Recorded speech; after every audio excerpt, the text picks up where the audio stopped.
माझं नाव गणेश मधुकर मुळे पाटील. कारण एका सरांनी जे काही आम्हाला शिकवलं ते आज मी ज्या क्षेत्रामध्ये आहे त्या क्षेत्रामध्ये त्याचा फायदा होतोय. तसं बघितलं गेलं तर मराठी हा विषय माझ्यासाठी नावडताच होता.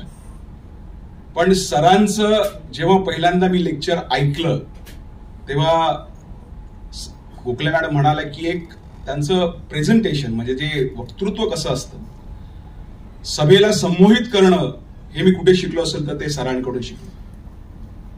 आणि त्यामध्ये नारायण सुर्व्यांच्या कविता ह्या आजही आम्हाला आठवतात. त्यांची एक वेगळी शिकवण्याची एक पद्धत होती. मी आज राजकारणामध्ये आहे. राजकारणामध्ये शब्दावरती कमांड लागते, लोकांना संमोहित करायचं असतं. ते कुठेतरी आम्हाला मिळवलं असेल, म्हणजे आम्ही शिकलो असेल तर ते विजय हे सरांकडून शिकलेले आहे. 1996 आम्ही कॉलेज सोडलं. त्याच्यानंतर जेवढे काही त्यांच्याशी जेव्हा संपर्क यायचा किंवा वर्तमानपत्रातून त्यांचे लेख वाचायचो, एक सुंदर असं ज्ञान मिळायचं. गेल्या 4-5 महिन्यापूर्वी एक आव्हान केलं होतं की सरांचं त्यावेळी सुद्धा केलं होतं. पण ह्या सगळ्या स्मृती जागवत असताना सरांनी जे आम्हाला दिलेलं आहे ते आम्ही नेहमीच लक्षात ठेवू. मला एवढं सांगावंसं वाटतं, अभिमानाने सांगतो की एक सर्वसामान्य घरामध्ये असलेला हा एक मुलगा आज जो काही हा आहे तो ह्या रामनारायण रुईया महाविद्यालयामुळे आहे. आणि ज्या ज्यावेळी 1991 ते 96 मध्ये जेवढे आम्हाला शिक्षक मिळाले त्या शिक्षकांमुळे आहे. त्याच्यामधले एक शिक्षक म्हणजे प्राध्यापक विजय तापस सर. तापस सर जरा थोडेसे कडकच होते, कारण त्याचा मी अनुभव घेतलेला आहे. काहीतरी निमित्त झालं होतं, माझ्याकडून बडबड झाली होती, मला त्यांनी वर्गाच्या बाहेर ठेवलं होतं.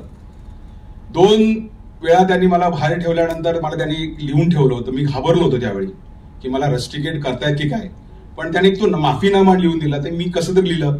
अक्षरशः ओरडले होते की अक्षर चांगलं काढ. त्यानंतर आजही लिहित असताना सरांची आठवण येते की अक्षर सुंदर असणं गरजेचं आहे. पण जी काय आकार आहे आज जो काही तुम्ही मला बघताय त्या आकाराला कुठेतरी उकार देण्याचा किंवा जरा थोडासा प्रयत्न जर केला असेल तर तो सरांनी दिलाय.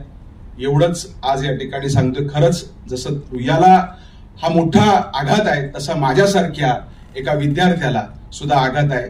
असा शिक्षक होणे नाही. आणि ज्यांनी ज्यांनी सरांबरोबर सहवास घेतलेला आहे, सरांनी घेतलेला आहे, ते सगळेच मंत्रमुग्ध आणि अमृतमय झालेले आहेत असं मला वाटतं. मी माझ्या मुळे पाटील कुटुंबियाच्या वतीने, आमच्या राष्ट्रवादी काँग्रेस पक्षाच्या वतीने ह्या सरांना भावपूर्ण श्रद्धांजली अर्पण करतो आणि एवढाच शब्द देतो, असा सर होणं नाही. धन्यवाद.